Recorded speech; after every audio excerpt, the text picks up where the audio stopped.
Temos caminhado há bastante tempo no livro de Apocalipse, e ao longo dessa caminhada, bem mais que um ano, temos tirado várias lições, temos colhido várias lições ao longo do caminho, e hoje faremos de igual maneira.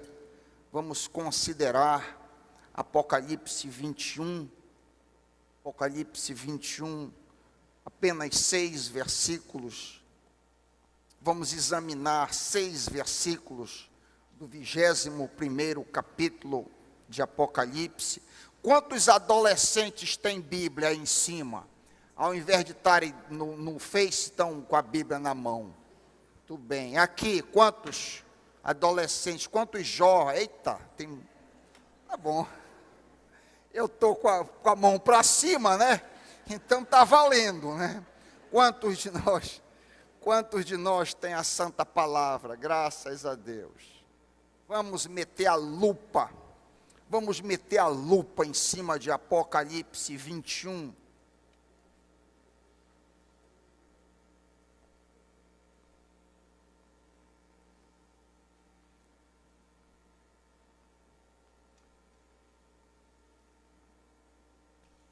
A partir do primeiro versículo: vi novo céu e nova terra, pois o primeiro céu e a primeira terra passaram, e o mar já não existe.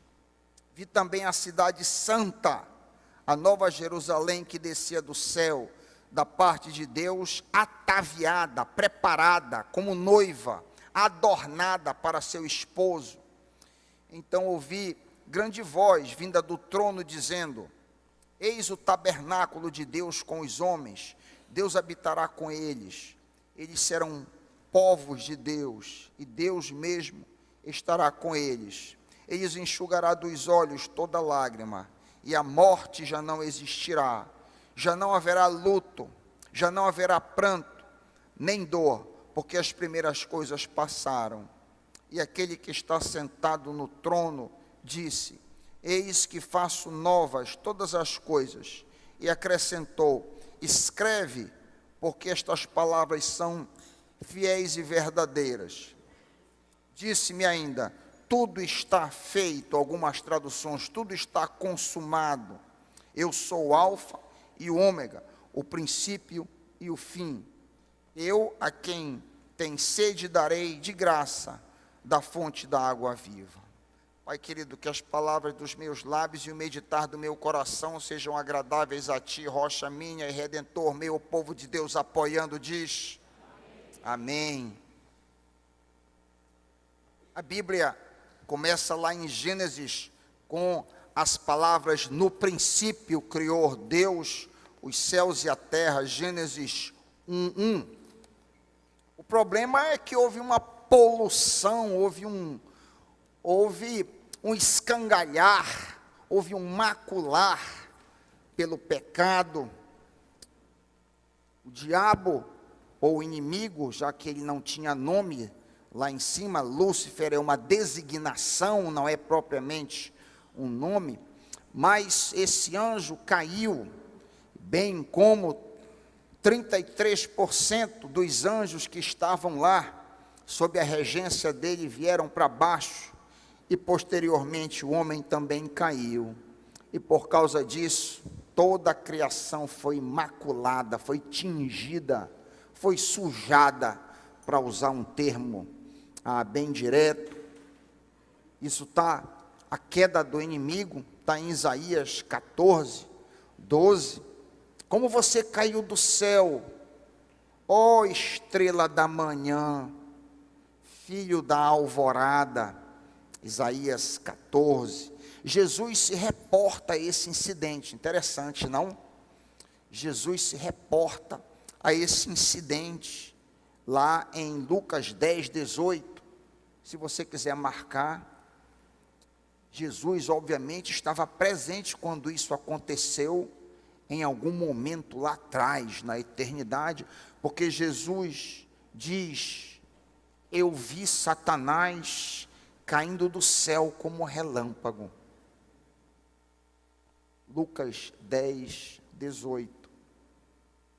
cerca, como eu disse, 1/3 dos anjos se juntaram ao inimigo, e João viu essa grande queda do céu em Apocalipse 12, 3-9.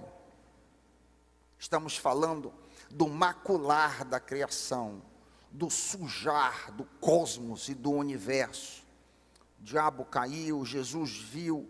Também diz João em Apocalipse 12, 3-9, eis um dragão grande vermelho, a sua cauda arrastava a 1/3 parte das estrelas do céu, está aí, as quais lançou para a terra. E foi expulso o grande dragão, a antiga serpente, que se chama Diabo e Satanás, o sedutor de todo mundo, sim, foi atirado para a terra, e com ele os seus anjos. Apocalipse 12, 3-9. A raça humana, nós também caímos, e vemos esse relato, além de Gênesis. Paulo fala sobre essa desgraça que nos acometeu em Romanos 5:12, da mesma maneira como o pecado entrou no mundo por um homem, e pelo pecado a morte, assim a morte veio a todos os homens, é por isso que nós morremos. O resultado geral do trabalho do inimigo é a pecaminosidade humana. O fruto final dessa queda geral é que o universo geme tal qual mulher em dores de parto. A natureza como um todo, isso aqui é um sumário, a natureza como um todo, as estrelas, os buracos negros, as montanhas nesse planeta, as galáxias, tudo foi submetido à escravidão, diz Paulo, não por escolha própria, mas por causa do diabo e da humanidade pecaminosa. Isso está registrado em Romanos 8, 19-22. Você pode anotar e marcar, conferir em casa o resumo que eu fiz. Eu parafraseei.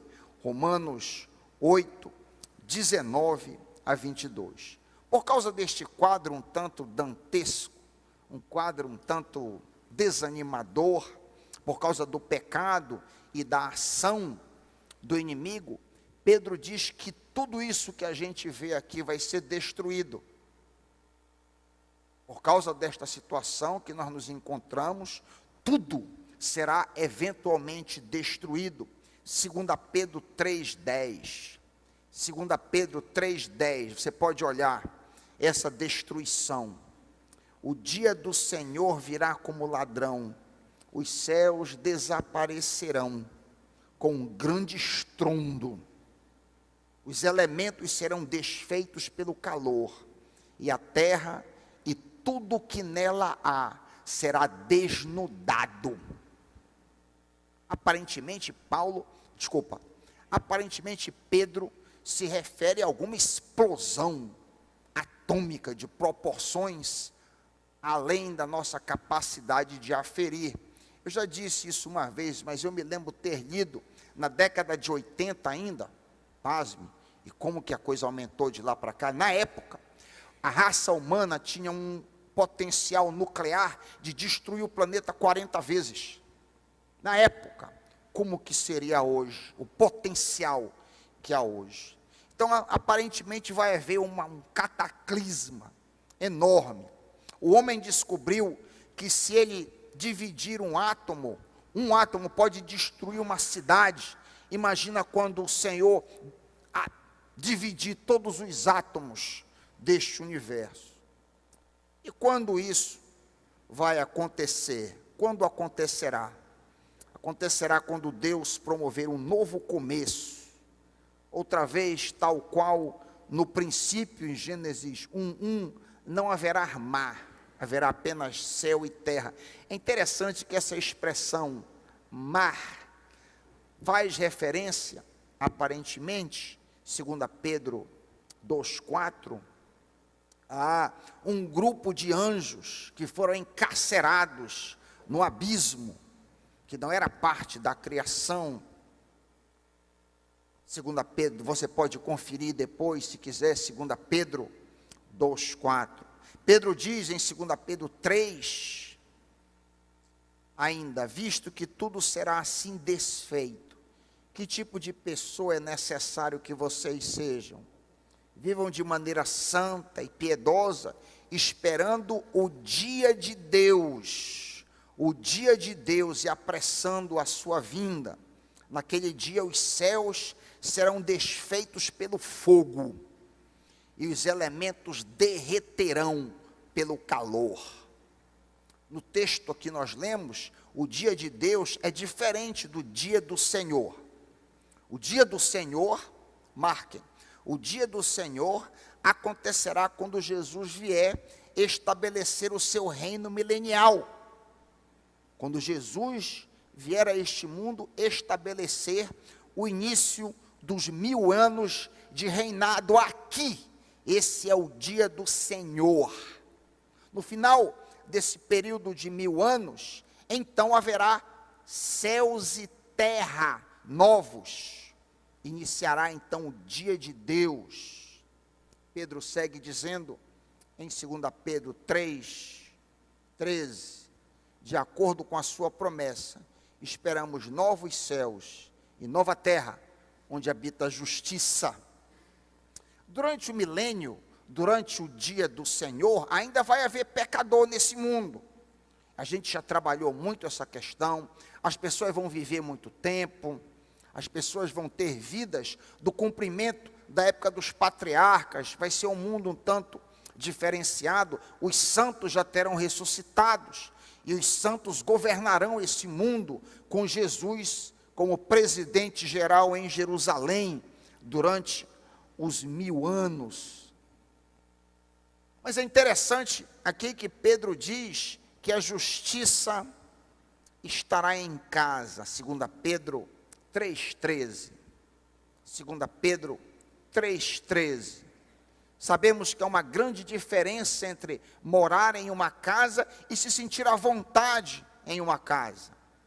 Existem situações que a gente visita alguém e a gente se sente à vontade, a gente se sente acolhido naquele ambiente. E às vezes a gente visita pessoas que a gente não se sente bem, não é verdade? Às vezes a pessoa é até hospitaleira, mas há algo que não nos faz com que a gente se sinta à vontade naquele ambiente. Hoje, a justiça e a santidade não se sente bem nesse mundo. É uma ilustração que eu estava querendo dar.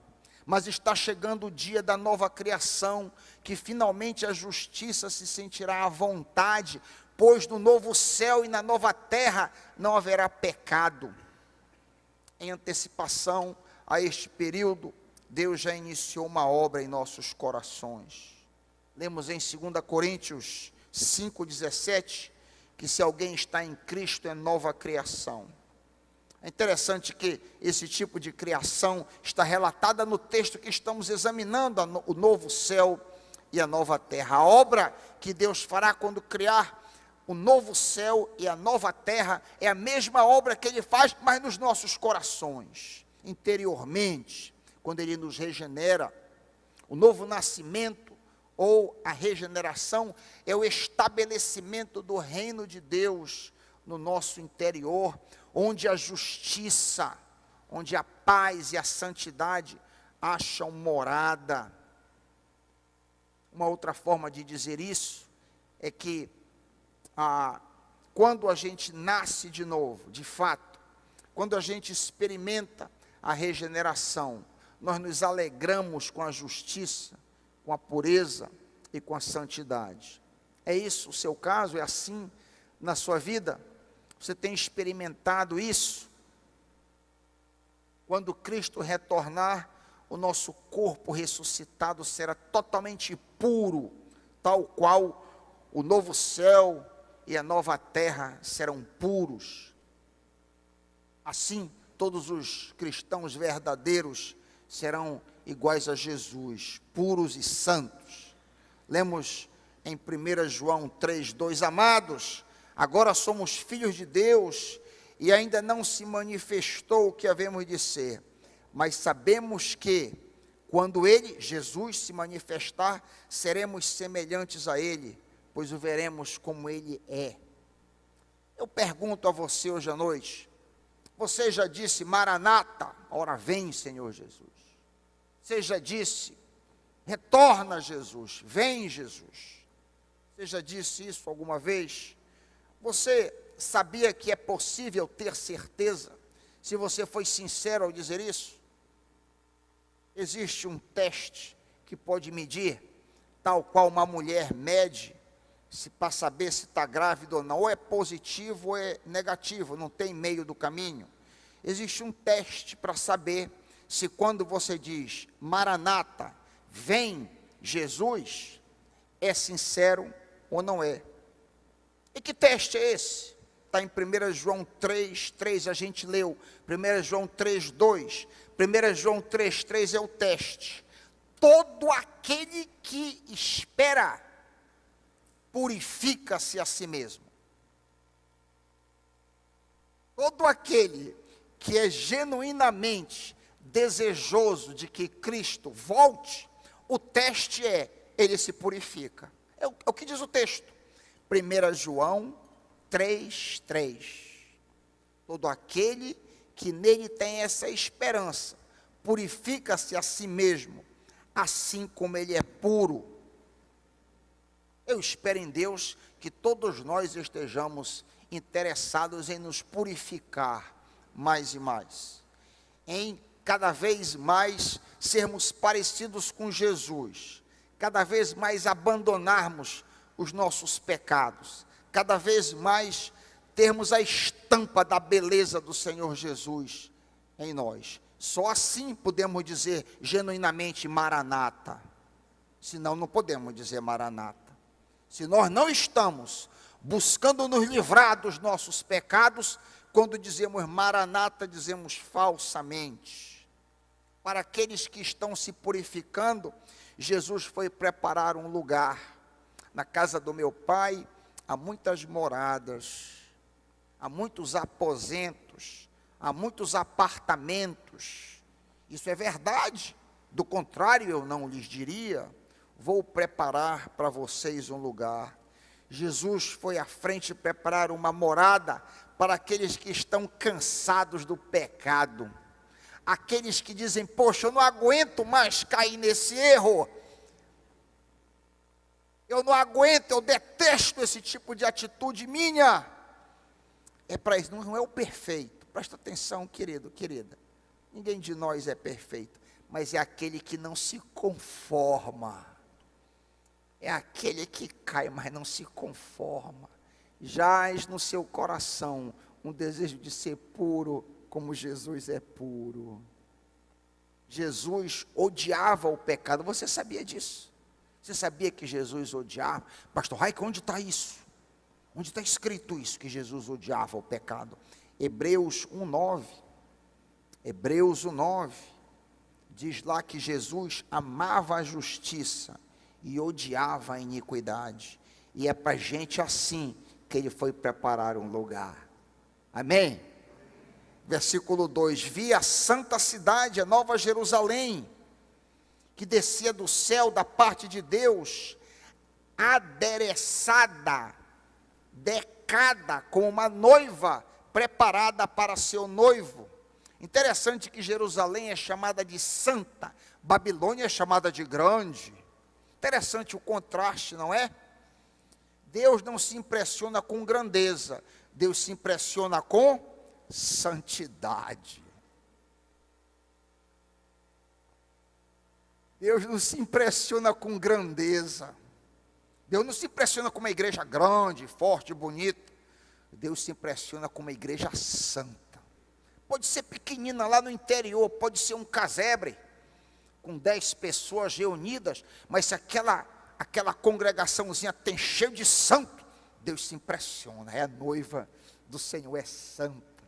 A marca da noiva de Cristo, segundo nós estamos lendo aqui no 2, é que ela é santa, ela é pura. Jerusalém desce do céu, adornada para seu noivo, o Cordeiro. Lemos em 1 Pedro 3 e 4, a respeito da mulher crente, da noiva crente. Aqui é uma imagem, é uma sobreposição. que a mulher crente, a noiva, não deve estar fixada na beleza exterior, com cabelos trançados e joias de ouro, ou roupas finas. Pelo contrário, que a beleza da noiva esteja no interior, que não perece, beleza demonstrada no espírito dócil e tranquilo, que é de grande valor para Deus. A noiva de Cristo não se veste de forma sensual. E agora eu estou trazendo a imagem para a realidade. Agora eu estou puxando a imagem e dando corpo físico, dando tangencialidade. A noiva de Cristo, e todos nós devemos querer ser essa noiva, não devemos nos vestir de forma apelativa, mas de forma modesta e recatada. Eu pergunto a você, querido, de que maneira você acha que a mocinha Maria, mãe de Jesus, se vestia? Quando Jesus estava contemplando a humanidade, que ele estava selecionando uma mulher para mandar que o seu filho entrasse naquele útero, quando o pai estava contemplando ali, e ele bateu os olhos em Maria, que tipo de mulher era aquela mocinha? Você já parou para... São exercícios gostosos que dão foco e dão corpo às imagens que a gente lê em Apocalipse. Que tipo de mocinha era aquela garota? Que tipo de garota chamou a atenção do pai?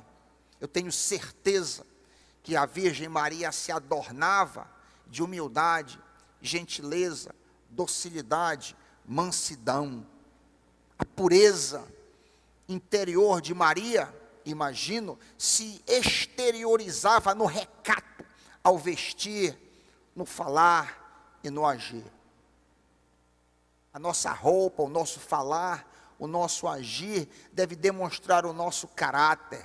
Fico muito preocupado quando eu vejo jovens que se vestem de forma apelativa. Sabem que tem dotes mais generosos e mete decote. Isso não cabe. Isso não cabe. Não é assim, meus irmãos. Não deve ser assim. Não só os homens serão cobrados, mas eu creio que as mulheres serão cobradas também. Quando uma moça sabe que atrai e se veste para atrair, ela também será cobrada. Ela também será chamada a conta. Geralmente a gente pensa no homem e responsabiliza, está certo. Nós temos que nos policiar, todos nós. Mas eu creio que as mulheres também vão ser chamadas à conta aqui. Você não sabia que você estava de uma maneira indigna? Por que você se comporta desta forma? A nossa roupa, como disse, o nosso falar, o nosso agir, deve demonstrar o nosso caráter. E aqui é nós como noiva, e eu volto para a fotografia, eu saio da realidade e vou para a imagem. O nosso proceder deve ser um de noiva santa, pura. Entre vocês, diz Paulo, falando sobre essa imagem em Efésios 5, olha que texto maravilhoso. Entre vocês não deve haver sequer menção de imoralidade, nem qualquer espécie de impureza. E aí eu parafraseio, impureza de palavras, impureza de gestos, impureza de ações, nem de cobiça. Essas coisas não são próprias aos santos, diz Paulo. Não haja obscenidade, nem conversas tolas, nem gracejos, coisas que não são próprias aos santos. Mas ao invés disso, ação de graça. Porque vocês sabem, diz o apóstolo, falando sobre nós, o nosso proceder, o nosso agir, as nossas palavras. Vocês sabem que nem o imoral, nem impuro, nem ganancioso, que é idólatra, tem herança no reino de Cristo e de Deus. Precisamos treinar a nos comportar aqui e agora como a noiva preparada, a noiva ataviada para a chegada do noivo. Amém? Faz sentido isso que eu estou dizendo, meus irmãos? Precisamos treinar no nosso comportamento que nós vamos ser a noiva do Senhor Jesus. Então, por exemplo, não cabe a um crente palavrão. É óbvio. Não cabe ao crente um comportamento indevido. Ele deve ser caracterizado pela pureza e a beleza do Senhor Jesus. Amém? Versículo 3, Apocalipse 21, 3. Ouvi uma grande voz vinda do trono que dizia: eis que o tabernáculo de Deus está com os homens, pois ele habitará entre eles, e eles serão o seu povo, e Deus mesmo estará no meio deles. Deus sempre desejou habitar com o homem. É desejo do Criador, é desejo do Pai habitar com a humanidade. Mas a impureza do pecado tem sido o obstáculo permanente para essa habitação. O pecado, a sujeira nossa, impede esse convívio. Quando a gente examina a história bíblica, que a gente passa em revista aí, de Gênesis a Apocalipse, a gente vê que são poucos os que tinham interesse em pureza. A gente encontra aqui e acolá um Jó, quando Deus varre os olhos pela humanidade, e Satanás se apresenta e diz: tu viste meu servo Jó? Aparentemente não tinha mais ninguém nos milhares ou milhões. Tu vistes o meu servo Noé? Homem justo. Eu vou matar todo mundo, mas Noé, diz o texto, achou favor. Noé era um homem íntegro. Noé era um tipo de homem que Deus queria companhia, achou graça. Deus nos criou à sua imagem e semelhança e deseja, como disse, habitar conosco. Deus deseja morar conosco. E o seu desejo finalmente se cumprirá. 2 Coríntios 6, 16 a 18. 2 Coríntios 6, 16 a 18. Habitarei com eles, e entre eles andarei. Serei o seu Deus, e eles serão o meu povo. Consequentemente, saiam do meio deles e separem-se, diz o Senhor. Não toquem em coisas impuras, e eu os receberei, lhes serei pai, e vocês serão meus filhos e minhas filhas, diz o Senhor Todo-Poderoso. A única coisa que impede a habitação, como eu disse, a única coisa que impede a comunhão é a impureza. Por isso, saiam, não toquem em coisas impuras, diz o Senhor. Versículo 4, ele enxugará dos nossos olhos toda lágrima, e não haverá mais morte, nem haverá mais pranto, nem lamento, nem dor, porque todas essas coisas, morte, pranto, lamento, dor, são passadas. Esse versículo que nós lemos em Apocalipse 21, 4, é uma citação de Isaías 25, 7 e 8. É uma citação. João está arrancando de lá.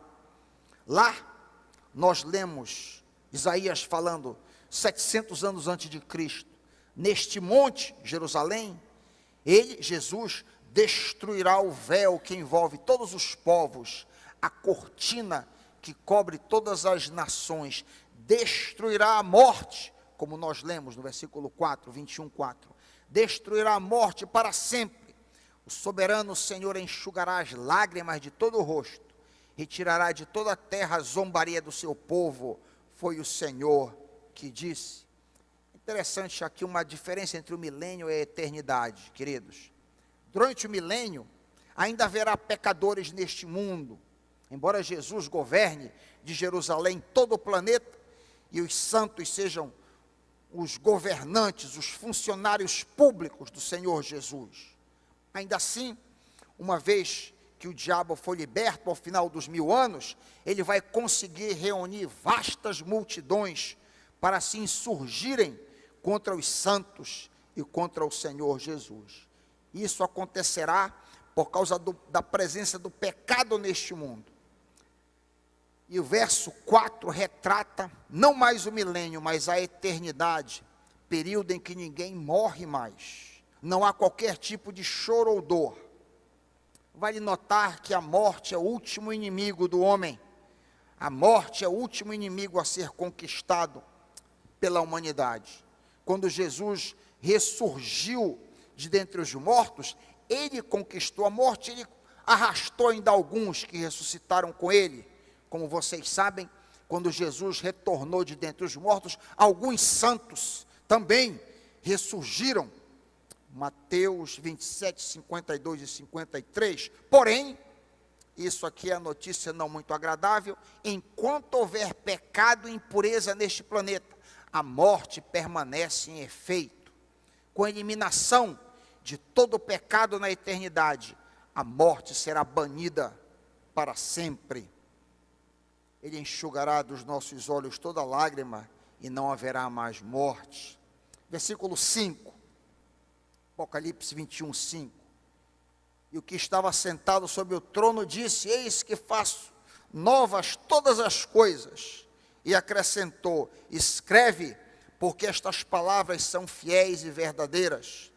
O livro de Apocalipse, esse último livro da Bíblia, ele é cheio de anúncio de coisas novas. Notaram isso? Aprendemos, por exemplo, que nós vamos ter um novo nome. Apocalipse 2:17, nós vamos ter um novo nome. Nós vamos ter uma nova canção. Apocalipse 14, 3 a 4. Nós vamos habitar um novo céu e uma nova terra. Assim será a nossa vida na eternidade, quando não haverá mais nenhum tipo de pecado ao nosso redor. O nosso novo nome está em Apocalipse 2:17. Aquele que tem ouvidos, ouça o que o Espírito diz às igrejas. Ao vencedor darei do maná escondido, também lhe darei uma pedra branca com um novo nome nele inscrito, conhecido apenas pelaquele que recebe. A canção nova está em Apocalipse 14. Eles cantaram um cântico novo diante do trono.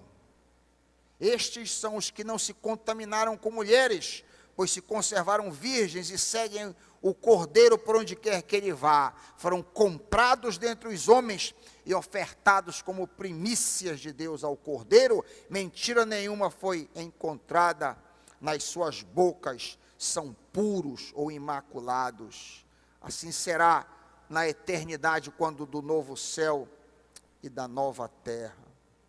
Por último, versículo 6, Apocalipse 21, 6. Disse ainda: está cumprido. Eu sou o alfa e o ômega, o princípio e o fim. A quem tiver sede, de graça lhe darei a beber da fonte da água da vida. Quando Jesus morreu na cruz, cerca de 2000 anos atrás, ele disse: está cumprido, está terminado. Tetelestai, está pago. A conta que havia contra a humanidade, a conta do pecado, Jesus pagou. Mas os resultados desse pagamento ainda estão se desdobrando. Porque quando Jesus pagou, Jesus iniciou ali uma obra, está pago. Jesus então morreu, foi sepultado, ressuscitou, o Espírito Santo veio no Pentecostes, iniciou um novo momento na história humana. Mas por causa do pecado, por causa da presença de Satanás no meio deste mundo e do diabo, esta obra não foi totalmente terminada. Mas agora no versículo 6, ela será cabalmente terminada. Está cumprido, está terminado. Eu sou o alfa e o ômega, o princípio e o fim. Está falando sobre a eternidade por vir. Quando do estabelecimento desta eternidade não existirá mais nenhum pecado, pois a justiça habitará nos novos céus e na nova terra. Você tem sede por santidade, por justiça, por perfeição? Se tem, saiba que você será satisfeito no futuro. A quem tiver sede, de graça lhe darei de beber da fonte da água viva.